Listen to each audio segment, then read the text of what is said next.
வணக்கம். நான் திண்டுக்கல் டிஸ்ட்ரிக்ட்லேருந்து பேசுகிறேன். என் பேர் மகாலட்சுமி. நான் எம்ப்ளாய்மெண்ட்டில் இருந்து வேலைவாய்ப்பு அலுவலகம் மூலியமாக பல்நோக்கு மருத்துவமனை பணியாளராக பணியாற்றி வருகிறேன். 13 வருஷமாக நாங்களும் ரெகுலர் பண்ணுவாங்க 2 வருஷம் 3 வருஷம் 5 வருஷம் அதுக்கப்புறம் பண்ணுவாங்கன்ட்டே இருந்தோம். பண்ணலை.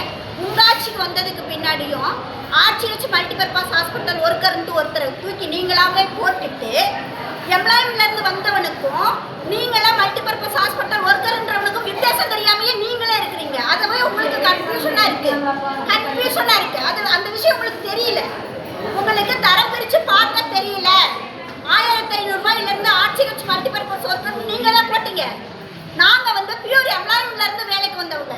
அடிப்படை நோக்கு மூலியமா சீனியாரிட்டி பிரகாரம் நாங்கள் வேலைக்கு வந்தோங்க. 13 வருஷங்கள் ஆகுது. எங்களை பணி நிரந்தரம் பண்ண உங்ககிட்ட ஃபண்ட் இல்லை.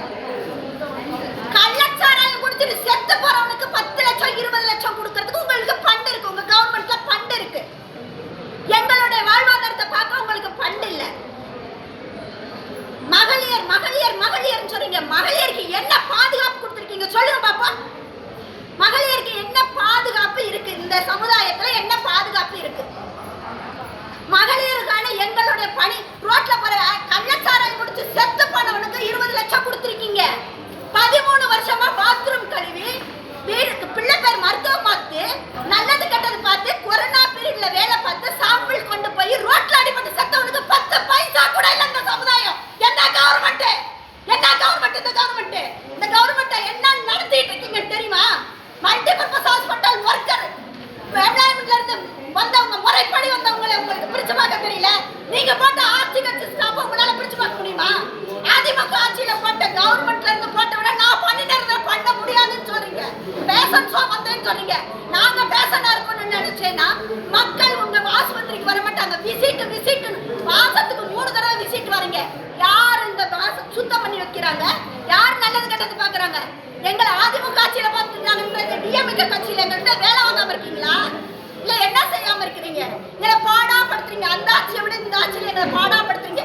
இதே கலைஞர் ஐயா இருந்திருந்தா சி கிரேடு டி கிரேடுக்குள்ள என்னவோ அடித்தளத்துல இருக்கோம்னா அவனை உயர்த்தி பார்க்கணும்னு நினைச்சிருப்பாரு அந்த ஐயா. அவங்க வழியில பிறந்தா அவங்க வழியில வந்த உங்களுக்கு எங்களை திரும்பி பார்க்கறதுக்கு நேரம் இல்லையா? நாங்க 11 நாளாவது புருஷன் உள்ள குடும்ப குட்டியை விட்டுட்டு வந்தோம். இந்த இடத்துக்கு எங்களை எந்த அமைச்சர் பார்த்தாரு? நாங்க ஓட்டு யாருக்கு போட்டோம்? திமுக ஆட்சியில முக ஸ்டாலினுக்கு போட்டோம். ஸ்டாலின் ஐயாவை வர சொல்லுங்க. உதயநிதி ஸ்டாலினை வர சொல்லுங்க. எங்களுடைய குடும்பம் இவ்வளவு கஷ்டப்படுத்துன்னு பாருங்க. எங்களுக்கு பணி நிரந்தரம் செய்யறது இதுல என்ன கஷ்டம் இருக்கு? இதை அதிமுக ஆட்சியில சொல்லிட்டு தானே போனாரு. விஜயபாஸ்கர் சொல்லிட்டு தானே போனாரு.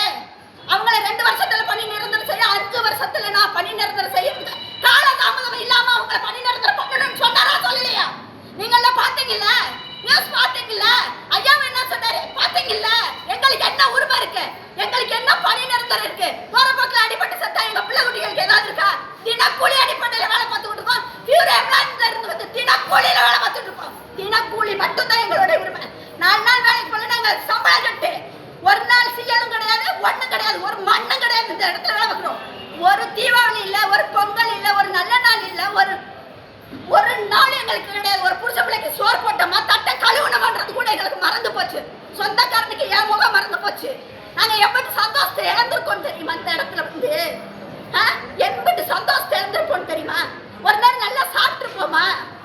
கொரோனா காலத்துல எல்லாம் எவ்வளவு கஷ்டப்பட்டிருப்போம் தெரியுமா?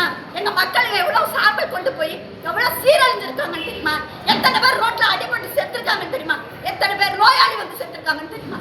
அவங்களுக்கு என்ன கொடுத்தீங்க? உங்க அரசாங்கம் என்ன கொடுத்துச்சு? உங்களை நம்பிதானே நாங்க ஓட்டு போட்டோம். 10 வருஷம் ஆனா பணி நிரந்தரம் பண்றீங்க. எங்க பாச்சு உங்க வாக்குறுதி? எந்த மூலையில இருக்கு? ரோட்ல போற அனாதையா செத்து போயிட்டு அவனுக்கு 20 லட்சம் தூக்கி கொடுப்பீங்க.